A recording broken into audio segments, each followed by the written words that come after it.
वर्ष की भी शुभकामनाएं। ईश्वर इस वर्ष में तुम्हें तुम्हारे भौतिक और आध्यात्मिक जीवन में बेहतरी करे, इस कामना के साथ। संसार के जितने भी धर्म हैं उनका आधार दो बेजोड़ चीज़ों पर है। ईश्वर का भय मानो और उससे प्रेम करो। अब जिससे भय आता है उससे प्रेम नहीं किया जा सकता, और जिससे प्रेम किया जाता है उससे डरा नहीं जाता, उससे भय नहीं किया जाता। अब दो चीज़ें बेजोड़ चीज़ें हैं, लेकिन हर धर्म, जितने भी धर्म हैं संसार के, हर धर्म का आधार यही है। हम लोगों ने, जो सहज मार्ग के यात्री हैं और सूफियों ने, हमने भय वाला हिस्सा हटा दिया कि डरो नहीं उससे, प्यार करो, और प्यार भी इतना टूट कर करो कि इश्क हो जाए। तो जो इश्क करता है वो फिर डरता नहीं, प्रेमिका से ही नहीं, प्रेमी से ही नहीं, वो संसार में भी किसी से नहीं डरता। इश्क तो पागलपन का नाम है, जुनून है। तो सूफियों ने और सहज मार्गियों ने ये रास्ता चुना। अब धर्म जो हैं हमारे यहाँ, सैकड़ों धर्म हैं, धर्मों के संप्रदाय हैं, संप्रदायों के उप संप्रदाय हैं। मुख्य धर्म तो दो प्रकार के हैं। एक सेमिटिक रिलीजन्स, सामी धर्म, दूसरे एरियन रिलीजन्स, आर्य धर्म। आर्य धर्म में वैदिक धर्म भी हैं, अवैदिक धर्म भी हैं, वैदिक रिलीजन्स एंड नॉन वैदिक रिलीजन्स। सेमिटिक में यहूदी है, ईसाई है, इस्लाम है। वैदिक में हिंदू धर्म है, बौद्ध धर्म है, जैन धर्म है, सिख धर्म है, और एक शामी न होते हुए भी वैदिक नहीं है, वो ज़रतुश्त है। तो इन धर्मों को अगर हम देखें, इन सब में एक चीज़ समान मिलेगी तुम्हें। वो समानता है कि परमात्मा एक है, एकेश्वरवाद, वहदानियत। ईश्वर एक है। स्वामी तो खड़े ही इसी धारणा पर हैं। इधर जो वैदिक धर्म है उनमें ईश्वर के बारे में कल्पनाएं भिन्न ज़रूर हैं, लेकिन उसके एक होने पर संदेह किसी ने नहीं दिखाया है। एकत्व जो है उसका, वो कायम रखा है सब ने। और कहा क्या है सब ने कि तुम आचरण शुद्ध रखो, किसी को कष्ट मत पहुंचाओ, परोपकार करो, ईश्वर का ध्यान करो, और उसके दंड से बचो, उसके दंड से बचो। ये नरक और दोज़ख की जो कल्पना बनी है वो उसके दंड की कल्पना है कि तुम पाप करोगे तो दोज़ख की आग में जलाए जाओगे, और तुम पाप करोगे तो नरक में डाल दिए जाओगे। तो ये जो कल्पनाएं हैं, और एक कल्पना और है जो इन सब में कॉमन है, वो ये है कि तुम्हारे कर्म हैं अच्छे बुरे, इनका एक ना एक दिन हिसाब होना है। वो चाहे क़यामत के दिन हो, चाहे हिंदू धर्म के अनुसार धर्मराज को जाके लेखा देना पड़ता हो हर जन्म के बाद। अब वो इस्लाम में तो दो फरिश्ते दोनों कंधों पे रहते हैं जो तुम्हारे पाप नोट करते रहते हैं। मतलब ये कि तुम अपने कर्मों के लिए उत्तरदायी हो कहीं ना कहीं, किसी न किसी दिन। और जब तुम्हें पता है कि उत्तरदायी हो, तो फिर उत्तरदायी तो बना किस लिए है? इसलिए कि अगर तुम्हारे कर्म शुभ हैं तो फिर उसका रिवार्ड भी तुम्हें मिलेगा, उसका इनाम भी तुम्हें मिलेगा। और अगर तुम्हारे कर्म बुरे हैं, पाप कर्म हैं, तो उसका दंड भी तुम्हें मिलेगा। जब ये दो बातें साफ हो गई बिल्कुल, फिर इंसान के लिए एक रास्ता खोल दिया गया कि पाप कर्म से बचो। लेकिन जिन कर्मों को न करने की सारे धर्मों ने बात कही है, उसमें बड़ी उलझन होती है। और ये तुम्हारे डे टू डे लाइफ में आती है, तुम्हारे परिवार में, घर में, संबंधों में, रिश्तों में, समाज में, हर जगह आएगी। मैं तुम्हें दो उदाहरण दे के बात समझाता हूँ। किसी को दुख न दो, ये सब धर्म कहते हैं।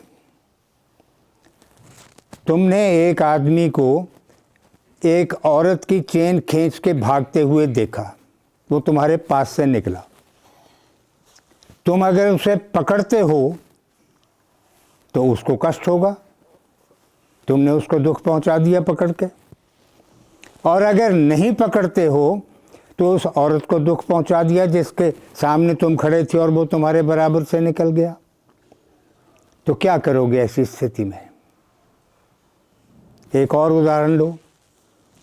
तुमने एक मर्डर होते हुए देखा और मर्डर के परिवार ने तुम्हें देखते हुए देख लिया और तुम पर अब प्रेशर पड़ने लगा कि तुम्हें गवाही ये देनी है अदालत में कि तुम वहाँ थे ही नहीं, तुमने देखा ही नहीं। अब अगर वो ये कर लेता है कि मैं तो था ही नहीं, मैंने देखा ही नहीं, झूठ बोल देता है, तो वो कष्ट पहुंचाता है परिवार को। और अगर सच बोल देता है तो कष्ट पहुंचाता है उसको जिसने ये अपराध किया है। ऐसी स्थिति में बड़ा मुश्किल हो जाता है निर्णय करना कि हम सदाचार जिसको कहते हैं, आचरण की शुद्धता जिसको कहते हैं, उसमें क्या करें। ऐसे में दो चीज़ें हैं तुम्हारे पास, एक मस्तिष्क है, माइंड है, दूसरे चेतना है, कॉन्शियसनेस है। तुम अगर माइंड से पूछोगे कि मुझे क्या करना चाहिए, तो दोनों में से कोई भी बात वो बता देगा और उसको जस्टिफाई करके बता देगा कि तुमने क्या लेना है, वो चैन छीन के भाग गया, वो जाने, तुमको क्या लेना है। लेकिन तुम्हारी कॉन्शियसनेस जो है, चेतना जो है, जो आत्मा की सहचरी है, जो आत्मा की संगिनी है, वो तुम्हें कभी ऐसा नहीं करने देगी। वो तुम्हें जो उचित है वो करने देगी। अब दोनों स्थितियां जो मैंने उदाहरण के तौर पर बताई हैं, उचित क्या है दोनों में, न्याय किस चीज़ में है, वो ये है कि जो तुमने देखा है सच बताओ। और अगर तुम्हारे पास से निकल रहा है कोई आदमी चोरी करके, उसको पकड़ो, ये उचित है। तो ये दो उदाहरण इसलिए दिए कि तुम्हारे डे टू डे लाइफ में इस तरह के कितने मौके आते हैं जहाँ तुम दो संभावनाओं के, दो धारणाओं के बीच में फंस के खड़े हो जाते हो। यहाँ अपने विवेक का प्रयोग करो। विवेक चेतना का ही नाम है। अगर चेतना की आवाज़ सुन लो, विवेक की आवाज़ सुन लो और ये मान लो कि चेतना की आवाज़ जो है वो आत्मा की आवाज़ है। आत्मा तुम्हारा अहित नहीं होने देगी।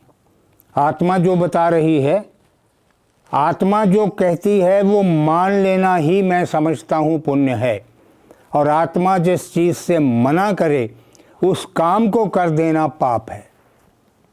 आत्मा टोकती है, तुम गलत काम करने लगोगे, तुम्हारे अंदर से आवाज़ आएगी कैसा मत करो। लेकिन अगर तुम कर लेते हो तो फिर ठीक है, फिर उसका फल भुगतना तो पड़ेगा ही। अब जब धर्म शुरू हुए बनने, तो कल्पना अगर हम करें तो आदि मानव जो था, पहले पहले जो इंसान धरती पर आए होंगे, उनको भगवान का कोई कॉन्सेप्ट नहीं होगा, ना कोई धर्म बना होगा। लेकिन वो बहुत सी चीज़ों से डर रहे थे। हवा से डर रहे थे, आंधी बन जाती है। पानी से डर रहे थे, बाढ़ बन जाती है। आग से डर रहे थे, जंगल जला देती है। 2 पेड़ घिसते हैं, आग निकल आती है। तो जिस चीज़ से वो डरे, जानवर से डरते थे, सांप से बहुत डरते थे, शेर से बहुत डरते थे, और जिस चीज़ से डरते थे उसको नमस्कार करने लगे कि कृपा करना भाई हम पर, हमारे पर शांत रहना, हमें परेशान मत करना। ये नमस्कार धीरे धीरे पूजा में बदल गया, पूजा करने लगे। फिर और आगे बढ़ के उनको कुछ देने में बदल गया कि आग को प्रसन्न करने के लिए उसमें घी डाल दो, कोई सामग्री डाल दो, ठीक। फिर वरुण देवता हो गए, पानी का देवता हो गया। फिर सांप से डरे तो सांप की पूजा शुरू कर दी। अभी तक नाग पंचमी चल रही है हमारे देश में।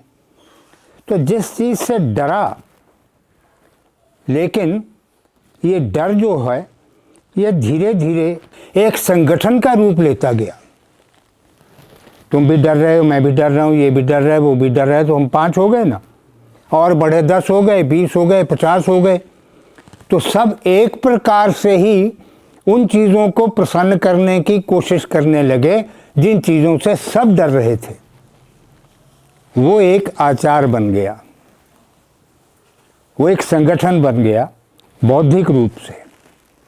और जब हम बौद्धिक रूप से एक संगठन बना लेते हैं तो फिर उसको धर्म कहते हैं।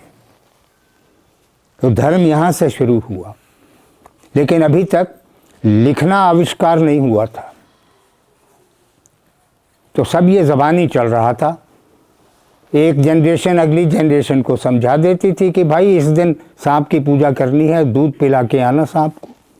इस दिन पानी की पूजा करनी है तो कुएं पे जाकर ये करे आना, जो भी था। फिर जब लिखने का आविष्कार हो गया तब ये सारी बातें लिखी जाने लगी, और जहाँ लिखी गई उनको धर्म ग्रंथ कहा गया। और धर्म को पवित्रता के साथ यहीं से जोड़ा गया कि ये पवित्र ग्रंथ हैं। अब भी कहते हैं holy books, holy Quran, holy Bible, holy Gita, holy Vedas, अब भी कहते हैं। पवित्र मान लिया गया उस लिखाई को। अब ये लिखाई चल पड़ी।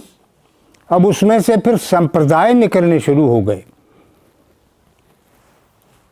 बुद्ध मत निकला, जैन मत निकला, सिख मत निकला, फिर आगे संप्रदाय निकलने शुरू हो गए। निरंकारी निकले, नामधारी निकले, समझे। और फिर बाबा लोगों ने अपने संप्रदाय बना दिए।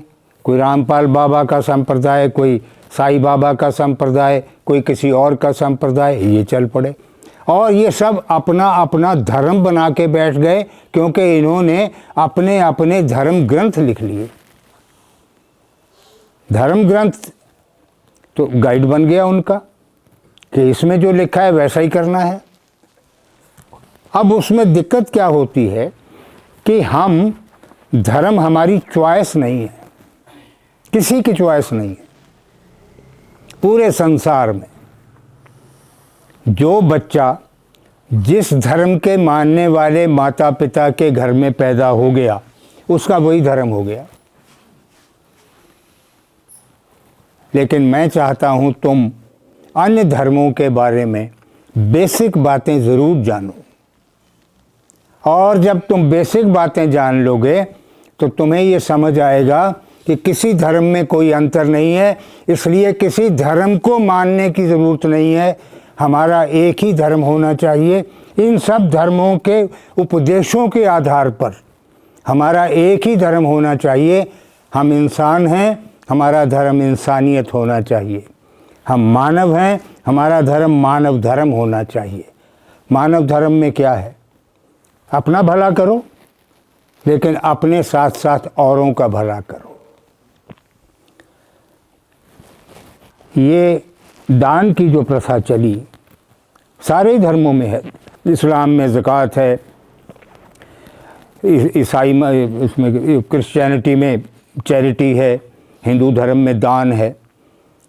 दान क्या है? दान ये नहीं है कि तुम्हारे पास 5 करोड़ है, तुमने 10 रुपये किसी को दे दिए, ये दान नहीं है। असली दान तो ये है कि तुम्हारे पास एक ही रोटी है और तुम भूखे हो, तुमने आधी रोटी किसी को दे दी, ये दान है। इसी को ऋषियों ने दानम समविभाजनम कहा। तो धर्मों के आधार 3 प्रकार की चीज़ें हमारे सामने देते हैं। पहली, अनेक वस्तुओं को ईश्वर मानकर उनकी आराधना करो। हवा को, पानी को, आग को, जानवर को, सांप को, शेर को, इनकी आराधना करो। दूसरी ये कि ईश्वर जितने भी हैं तुम्हारी दृष्टि में, सबकी एक साथ पूजा करो।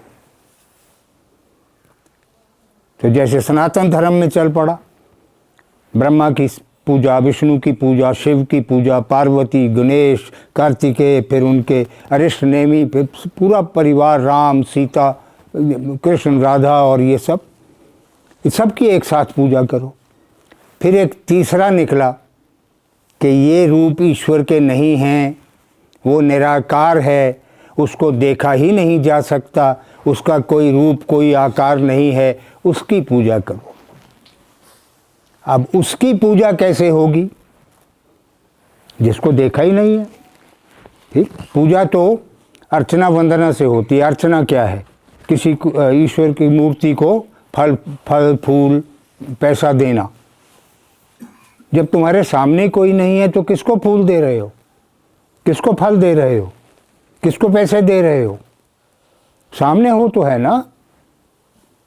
अच्छा, उसकी बात कर सकते हो, जिसको नहीं देखा उसकी बात कर सकते हो, क्योंकि उसके बारे में तुम्हें ज्ञान है कि वो निराकार है। ये तुम्हारा ज्ञान है, इन्फॉर्मेशन नहीं है तुम्हारी, नॉलेज है तुम्हारी ये।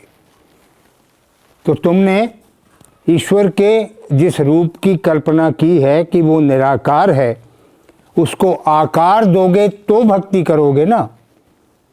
तो आकार देने की बजाय उसको ढूंढो। जो तुम्हें दिखाई नहीं दे रहा उसको देखने का प्रयास करो। जो निराकार है उसको आकार देने की ज़रूरत नहीं, तुम उसका आकार बन जाओ। 2 चीज़ें एक सी हों तब मिलन होता है। ईश्वर नूर है, प्रकाश है, तुम नूर बन जाओ, प्रकाश बन जाओ, मिल गए। अपने को ईश्वर बनाओ, अपने में ब्रह्मत्व जगाओ, अपने को ब्रह्म बना लो तो ब्रह्म से मिल जाओगे। ये शक्ति उसने तुम में दे रखी है कि तुम ब्रह्म बन सकते हो। और उसको देखने के लिए उसने तुम्हें एक आँख एक्स्ट्रा दे रखी है, जिसको तीसरा नेत्र कहते हैं, ब्रह्म नेत्र कहते हैं। ये ब्रह्म नेत्र अगर तुम खोल लो तो फिर तुम उसको देख सकते हो, जिसको निराकार कहा गया है। वो तुम्हें आदमी औरत के रूप में, बच्चे के रूप में, बूढ़े के रूप में नहीं मिलेगा, वो प्रकाश रूप में ही मिलेगा। लेकिन प्रकाश रूप से मिलने के लिए तुम्हें प्रकाश रूप होना पड़ेगा, जो केवल ध्यान से हुआ जा सकता है। मेडिटेशन एकमात्र उपाय है अपनी तीसरी आँख को खोलने का और अपने को हवा से, वायु से, 5 तत्व के अंदर जो वायवी आत्मा है उसको प्रकाश में बदलती है। जब तुम अपनी, अभी तक तुम्हारी आत्मा, जब तक तुम साक्षात्कार नहीं होता तुम्हारा, तब तक तुम्हारी आत्मा वायवी है, एरियल है। इस एरियल को लाइट में बदलना है। वो मेडिटेशन बदल देती है। और मेडिटेशन से जब ये एयर से लाइट बन गई तो फिर इसको तो लाइट से मिलना है ना। तो लाइट फिर लाइट की तरफ चलती है और वहाँ जाकर उसके अंदर समा जाती है।